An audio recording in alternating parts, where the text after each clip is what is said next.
Hey guys, in this video, I'll show you how you can transfer money from Dasher Direct to Cash App. So make sure to watch this video till the end and let's get started.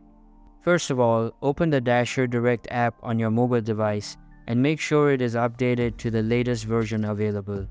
After that, tap on the menu icon at bottom right corner of your screen and select Move Money option on the next page. Now, go to the See Bank Details tab and copy all of the details as you would need to send the assets over to this account. After that, open the Cash app and tap on the money icon at bottom left corner of your screen. Select Bank Account and choose Dasher Direct Bank from the list. And that's how you can transfer money from Dasher Direct to Cash App. Hope you liked the video. Thanks.